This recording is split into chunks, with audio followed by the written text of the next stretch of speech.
едно от най-важните неща за травматизма у Мутафчиеви.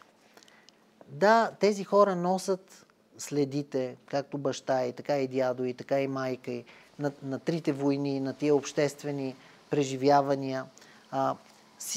Ние днес говорим за два вида травма. Нека да кажа с едно изречение. Травмата представлява организиращ фактор в психиката, който е вътре в нас, като черна дупка. Тя може да преработи всяко едно нещо през логиката на травматизма.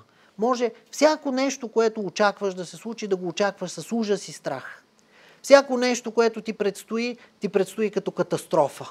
Всяко нещо, което ти предстои, и особено ако е изненадващо, е най-ужасното нещо, което може да се случи. Това представлява травмата. Преработката на травмата, обаче, представлява тъкмо обратното. Да запазиш оптимизъм, да очакваш нещо по нов начин. Носенето.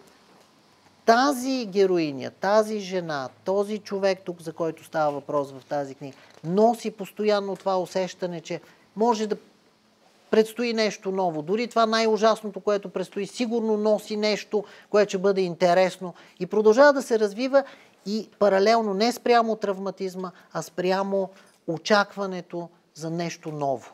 Най-забележително за мен тук е сцената, когато баща й разбира за започването на Втората световна война. Те излизат двамата, тя го изпраща до университета. По това време вече не живеят в Банишора, живеят близко до Софийския университет на 10 минути ходене пеша в един студен партерен апартамент, който тя хич не обича, майка е още по-малко, но така или иначе те върват на път към университета. Баща й си купува вестник.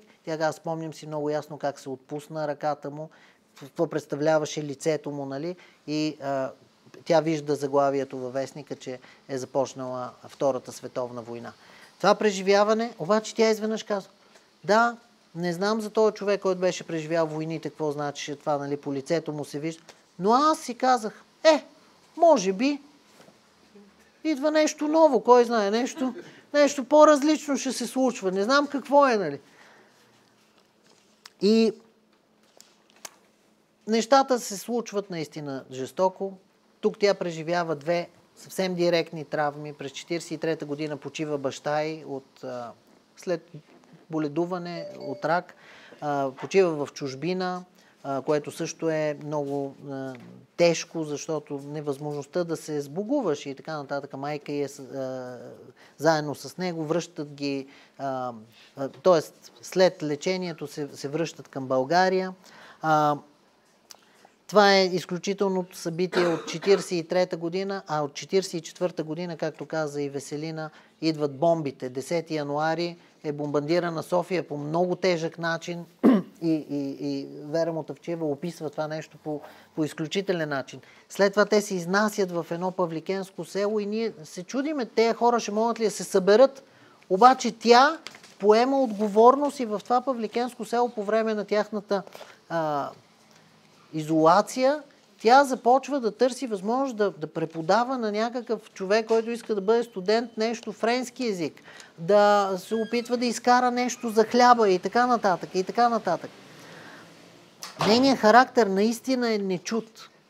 Появяват се моменти, в които тези кризи я шашкат, защото след 9 септември се случва нещо страшно. Те са в Търново и идването на Червената армия, срещата с Червената армия, изведнъж създава в нея огромно напрежение. Тя казва, аз в този период и по-късно, когато започнах да гледам и прегледи, свързани с войната в киносалоните и така нататък, явно имах това нещо, което тя нарича психогенна психоза. Не, имала симптоми, разбира се, на посттравматичен стрес, но не на болест, а на човек, който е преживял толкова много и който се бори с него. Тук голямата тема е, че в онея години няма време за преработка на тия събития, чрез така както трябва да ги преработи психичния апарат, чрез тъга, чрез съчувствие, чрез спокойствие, чрез грижа, защото те следват едно след друго. Канонадата е изключително тежка.